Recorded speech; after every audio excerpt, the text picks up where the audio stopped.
Fala, caneta preta, vamos lá para a correção do simulado 4, tá? Sempre eu peço para dar uma olhadinha no mapa de questões, tá?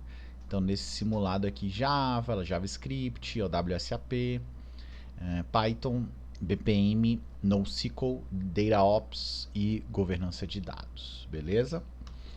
Bom, então vamos lá para a correção do simulado. A partir do código Java 17, qual será a saída, né? Eu falei que nesse simulado aqui a gente ia cobrar o conceito de lambda, beleza? Então, olha só, o que eu estou cobrando aqui, na verdade? Se você sabe que... na verdade, eu vou até refazer aqui, não é nenhum conceito de lambda que eu estou mais cobrando. É o conceito de streams, tá? Então, por quê? Aqui eu criei uma lista, tá? ArrayAsList, então eu criei uma lista de números. E aqui eu estou chamando um método que é o .string. Stream é uma interface no Java que vai te permitir criar um fluxo de dados, e a partir desse fluxo de dados você pode fazer várias operações em cima dele, e ao final você tem um determinado valor, tá? O que é importante a respeito de uma string? Uma string vai manter o seu objeto números intacto. Então, nesse caso aqui, você pode, a partir do momento que você cria string, você pode fazer o que você quiser. Pode fazer operação de map, flat map, filter, reduce, e o que você quiser, né? Que a sua lista original permanecerá intacta, tá? Diferente se eu chamasse um método aqui, por exemplo, se eu chamasse números.removeIf, né? A maior que 2, por exemplo, aí sim, é um método que eu estou chamando na lista números, e aí nesse caso ele iria de fato alterar a listagem de números, tá?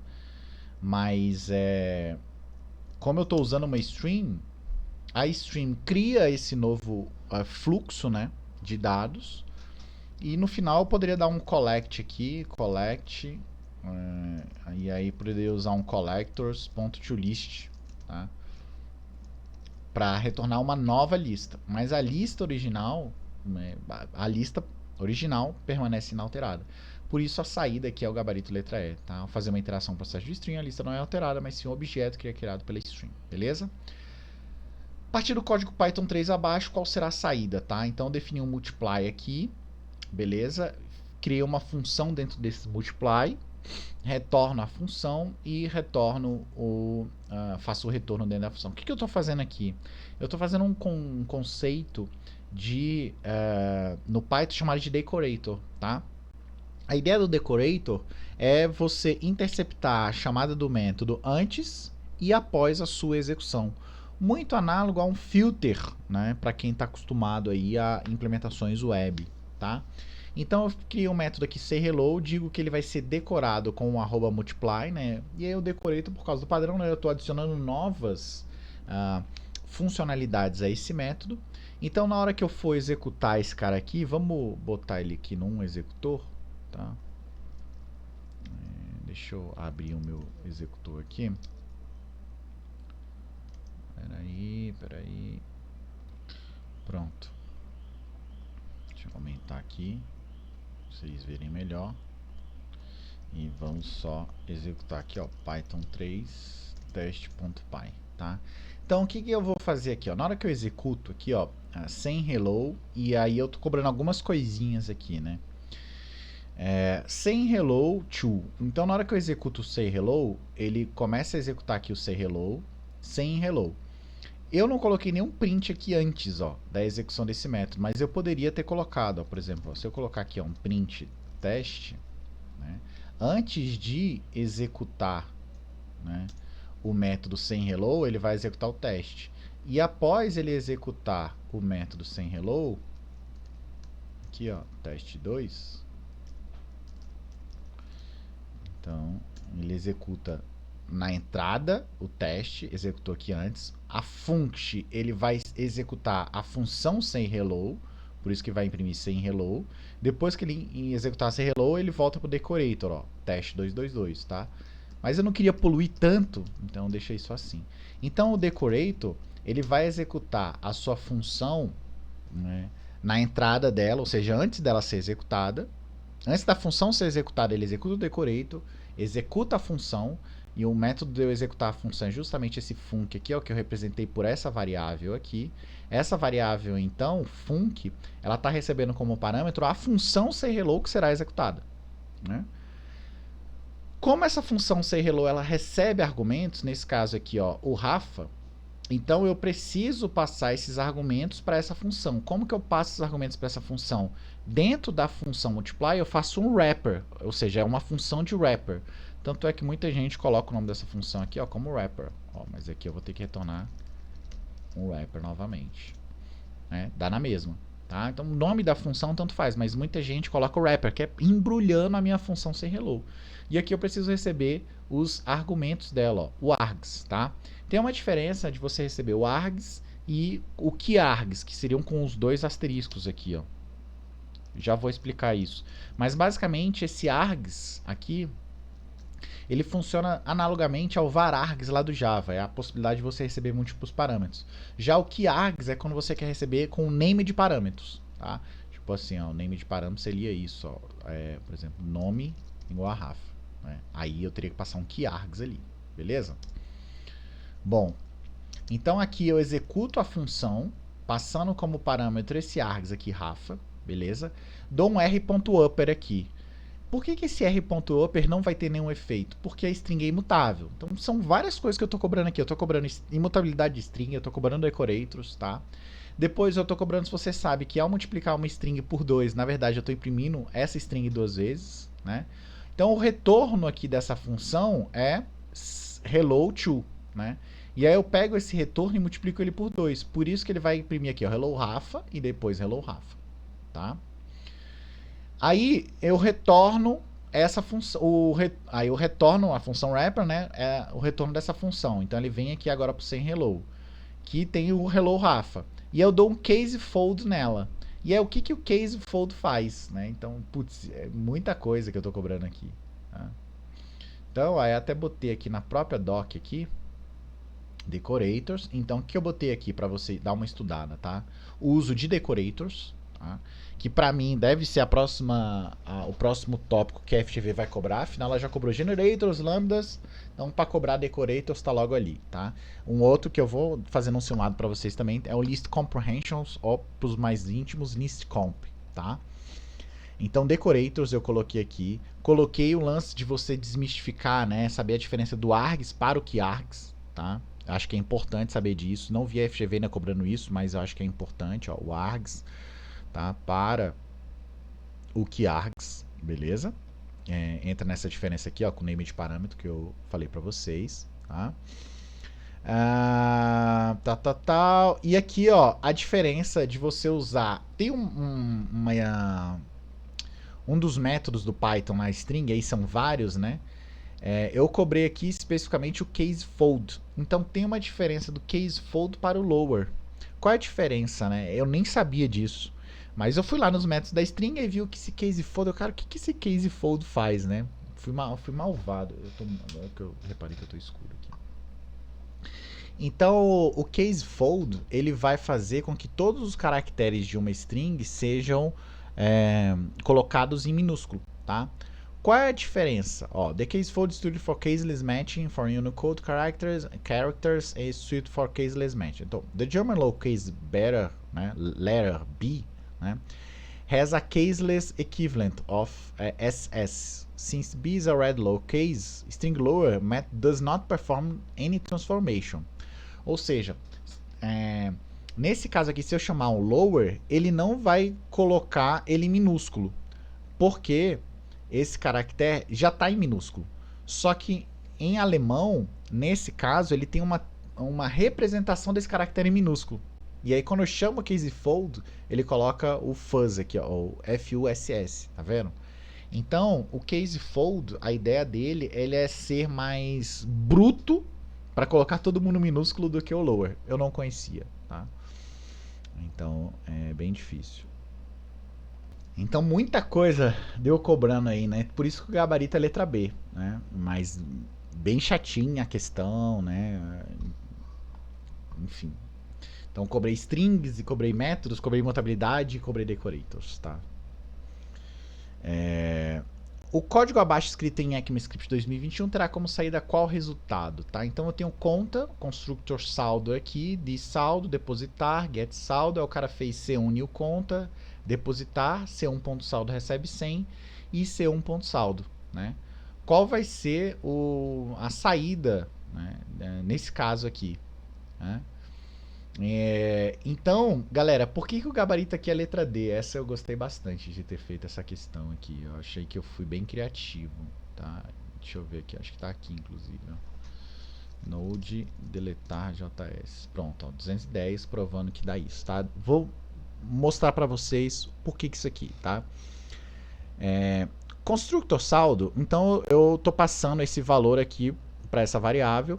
E eu estou colocando ela com underline saldo aqui, ou seja, internamente este objeto tem um atributo underline saldo, beleza? Quando eu chego aqui e faço C1.saldo, o que ele está fazendo é criando um outro atributo nesse objeto, chamado saldo, diferente do underline saldo, tá? Por isso que na hora que eu executo aqui dá 210. Pô, Rafa, mas não deveria dar 110? Ó, se eu apagar esse cara aqui, ó, agora dá 100, né? 110, ó, agora dá 100. Então, por que disso aqui, né? Porque na hora que eu chamo getSaldo, então o método c1.saldo, esse cara não está mais acessando o atributo saldo, e sim está acessando o getter, tá? De getSaldo. Então aqui eu estou fazendo getters e setters, só que eu não fiz os setters, tá? Se aqui eu fizesse isso aqui, ó, set saldo, aí this.saldo, recebe saldo, aqui agora, ó, isso aqui vai dar 100, ó. Se eu rodar isso aqui, ó, agora deu 100. Porque agora quando eu faço isso aqui, ó, C1.saldo, eu estou acessando o set saldo, ou seja, estou modificando o underline saldo desse cara aqui, tá? Então é isso, fiz essa brincadeira aí com vocês.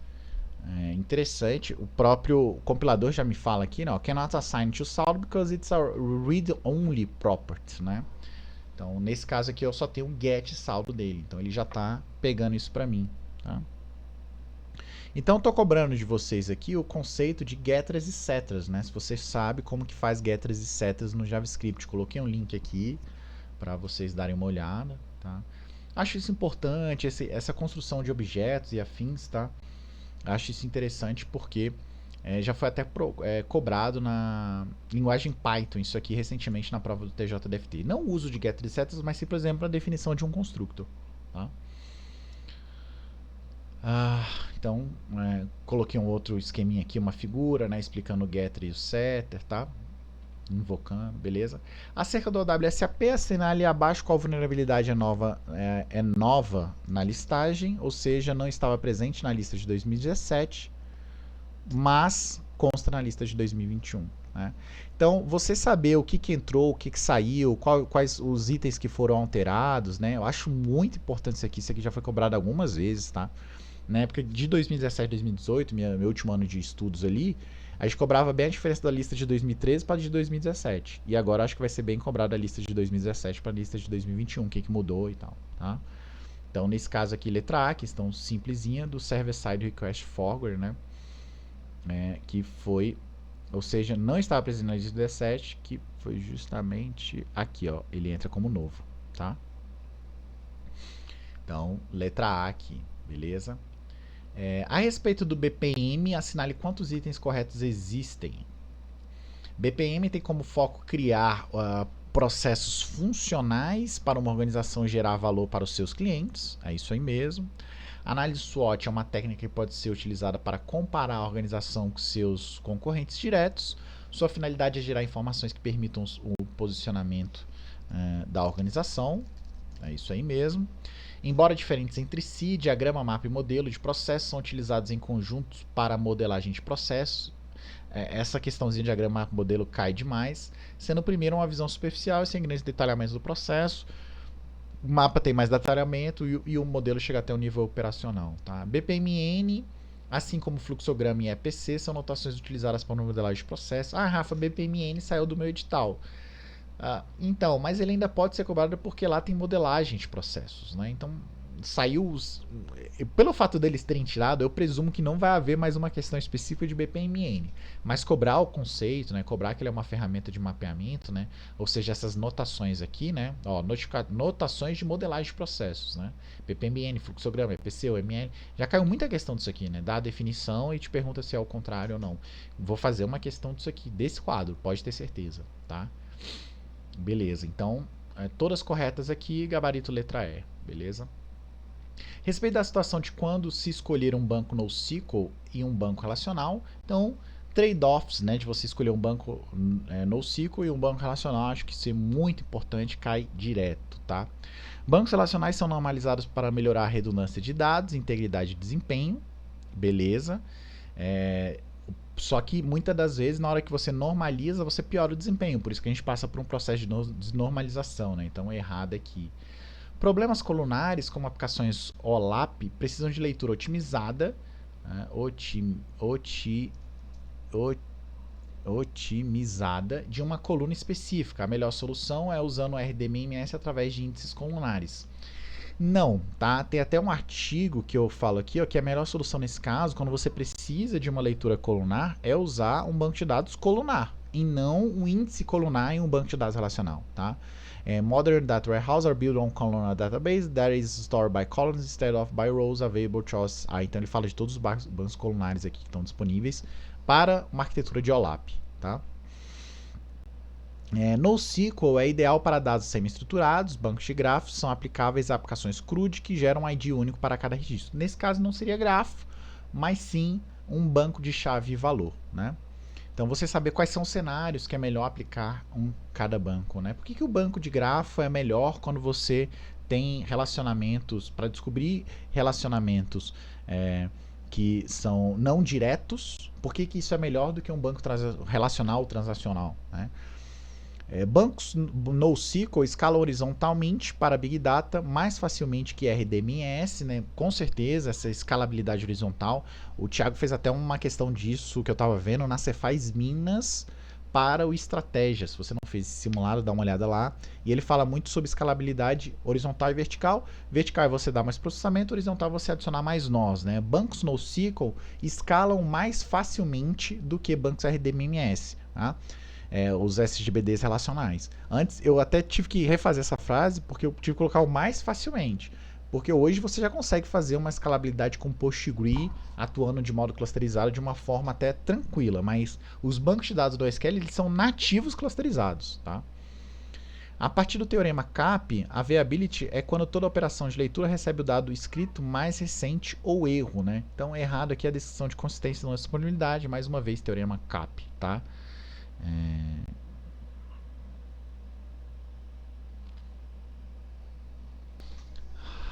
Então coloquei vários artigos aqui, tá? SQL, NoSQL, quando selecionar um, quando selecionar outro, tá? Você saber a diferença aqui, eu acho importante. NoSQL versus Relational Database em relação ao artigo do MongoDB, falando quando que você deve usar, quando que você não deve usar. Eu acho importante saber a diferença dos trade-offs, né? Então coloquei vários artigos aí para vocês darem uma lida, tá? Esse da IBM é muito bom. Inclusive, eu acho que eu tirei uma questão desse pro simulado 6, tá? Esse vídeo aqui da IBM é fenomenal, tá? Recomendo dar uma olhada. 7, a Dama International. A Dama International definiu 11 áreas de conhecimento, qual delas é responsável por definir o modelo para o gerenciamento de ativos de dados, alinhando-se à estratégia organizacional, tá? Então, cara, aqui eu fui lá no DMBOK, peguei a definição dessas áreas aqui, né? Peguei mais especificamente a arquitetura de dados aqui, que está no edital de vocês, e coloquei a definição dela, tá? Eu acho que, assim, sinceramente, não é minha especialidade, DMBOK, né? Então, tô fazendo questão bem by the book mesmo. Eu vou lá no DMBOK, pego a definição dele e coloco aqui o que acho que vai cair. É bem plausível, afinal, a gente tem o CRISP-DME até hoje cobrando as etapas, né? Então, eu acho que é bem ok, tá? Então, questãozinha bem de boa, letra D, definição de arquitetura de dados, tá? A questão 8, a última do simulado, é uma questão bem recente aí, eu acho que muito provavelmente muitos aqui não viram ainda esses termos, né? Data Ops, Model Ops, Platform Ops, AR Ops e ML Ops, né? Quantos itens corretos existem, tá? Então eu quis fazer uma questão bem completa para inteirar vocês sobre esses termos novos que está dentro de DevOps, né? Porque é tudo uma variação disso, tá? Então tem um artigo, tá? Que eu coloquei aqui, deixa eu ver se eu coloquei a referência, não. Da onde eu tirei isso, né? Eu não tirei isso da minha cabeça, tá? DataOps. Como eu disse para vocês, no meu trampo eu tenho acesso ao Gartner, né? Então fico sempre olhando ali o que está de mudando e tal. Então hoje eu cito bastante o Gartner em tudo que é possível, né? Então o Gartner tem essa desmistificação aqui dos termos, ó, DataOps, MLOps, ModelOps, AIOps, PlatformOps, né? Todas as variações aí do DevOps, tá? É tanto Ops que sinceramente é difícil, tá? Mas eu ainda não vi isso sendo cobrado em concurso, mas eu acho que logo em breve AIOps aqui, ó, toda a arquitetura de AIOps ou XOps, tá? Deixa eu até pegar essa imagem aqui, tá? E vou colocar aqui no simulado de vocês também, tá? Pronto. Então, a XOps Demystified, né? O DataOps, Manage and Scale Data Pipelines, MLOps, né? Para a gente criar modelos preditivos, Machine Learning, tá? Scale Delivery ML Models, ModelOps, Manage and Govern AI Models, né? Toda a governança dos seus modelos preditivos. Platform Ops, né? Manage and Scale AI Platforms, então aqui entra muito Kubernetes, tá? E o AI Ops leverages vantagens do ML and AI for IT operations, tá? Todas as operações que envolvam IT. Então vamos lá. Qual foi o único item errado? Acho que foi o 5, tá? Que aí eu modifiquei uma definição de Platform Ops e Model Ops. Todas elas com base no Gartner, tá? Todas essas definições com base no Gartner. Não tirei da minha cabeça não, tá? Então vamos lá, DataOps é uma metodologia automatizada orientada a processos, usada por equipes de análise para melhorar a qualidade e reduzir o tempo e ciclo de vida de análise dos dados. Então DataOps envolve tudo isso, né, desde a criação de pipelines até como fazer com que o seu processo esteja mais automatizado possível para estar disponível para análise, tá?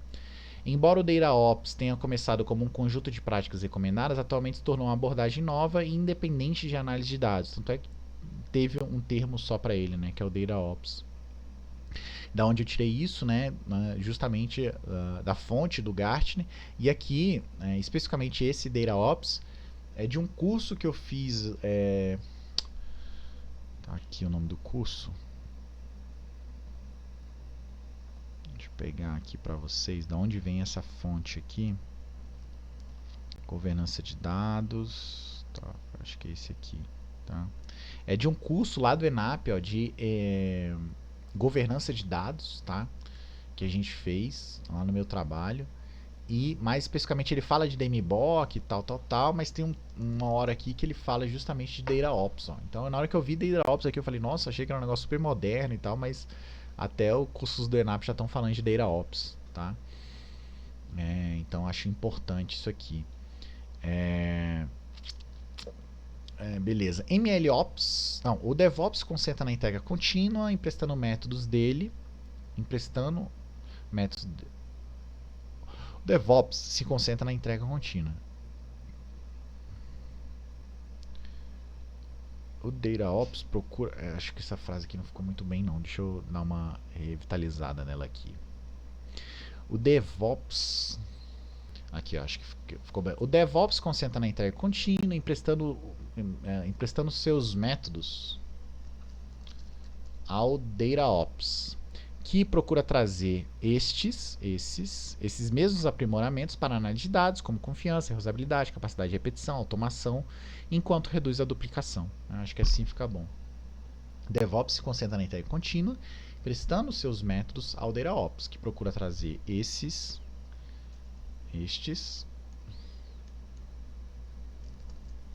aprimoramentos. Acho que fica bom assim, tá? MLOps é o processo de operacionalizar uma pipeline de Machine Learning com a implantação, ativação, monitoração e governança de modelos preditivos. Tá? Modelos preditivos, posso até botar assim, tá? Certinho. E ModelOps é uma abordagem para orquestração e escalonamento operacional dos modelos de inteligência artificial A proposta é criar um ambiente com pipeline, CI e CD, ao longo de todas as diferenças. Não, isso aqui é o conceito de Platform Ops, tá? O conceito de Model Ops é um pouquinho diferente, ó. Model Ops, tá? Vamos lá, segundo o Gartner. Brings governance and lifecycle management for all AI, né? Graphs, linguistics, rule-based system, and decision models. Core capabilities include management of model repository, change, testing, model rollout, and integration.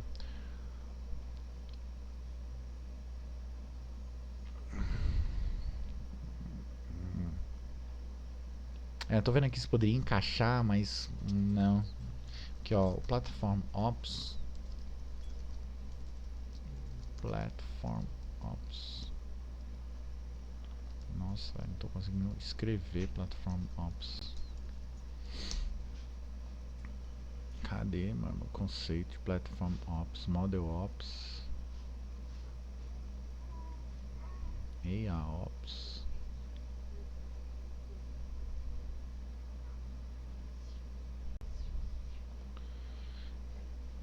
Não tá mais pro...